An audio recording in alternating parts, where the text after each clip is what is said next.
I was 45 minutes late to my own wedding because I stopped to help a car accident victim. My fiancé even thought I'd gotten cold feet until he saw the bloodstains on my wedding dress that morning had been perfect. Hair, makeup, dress, balm, everything fell into place like a dream. My bridesmaids were already at the venue, and I was driving myself in my dad's vintage Cutring as a surprise for my husband-to-be Mike. I was actually running 15 minutes early when I saw the crash. A small Honda had veered off the road and hit a tree. No other cars had stopped yet. I pulled over thinking I'd just call 911 and wait for help to arrive. I was in my wedding dress after all, but when I approached, I saw a young woman slumped over the wheel, blood streaming from a gash on her forehead. She was conscious but dazed. My first aid training kicked in before I could think about my white dress or the time. "My baby," she mumbled, pointing to the back seat. There was an infant car seat with a tiny baby girl, maybe 3 months old, crying, but seemingly unharmed. I called 911, then kept the woman awake while monitoring her pulse. When she became more alert, she panicked about her daughter. I carefully removed the baby from the car seat to show her she was safe, leaving smears of the mother's blood on my bodice and skirt. Time disappeared. I was so focused on keeping them both calm that I didn't check my phone, which I'd left in the car. I didn't realize the ambulance was taking so long to navigate the rural roads. Meanwhile, at the church, Mike was spiraling. My bridesmaids were calling frantically. My mother was in tears. My father was about to call the police. They all thought I'd run when the ambulance finally arrived.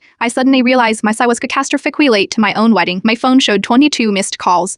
I arrived at the church 45 minutes after our ceremony was supposed to start, my perfect white dress now stained with dried blood, semi-streaked down my face. The photographer later told me the entire room gasped when I burst through the doors. "I am so sorry," I blurted out to the packed room. "There was an accident, I had to help the lady." Mike rushed down the aisle to me, his face a mixture of relief and confusion. "I thought you weren't coming," he whispered, "and Miss marrying the love of my life, never." I squeezed his hands. "But I think we need to have this conversation somewhere more private." The wedding coordinator rushed me to a side room where I explained everything to Mike and my parents. Instead of being upset about the delay or my ruined dress, Mike just held me tightly. "That's why I'm marrying you," he said, his voice thick with emotion. "Because you are the kind of person who stops." We ended up getting married 2 hours late, me in my bloodstained dress, which our photographer called the most meaningful wedding dress I'd ever captured. 6 months later, we received a card with a photo of the mother and her baby girl, both healthy and smiling. "Thank you for being late to your own wedding for us," she wrote. "Some things are worth waiting for."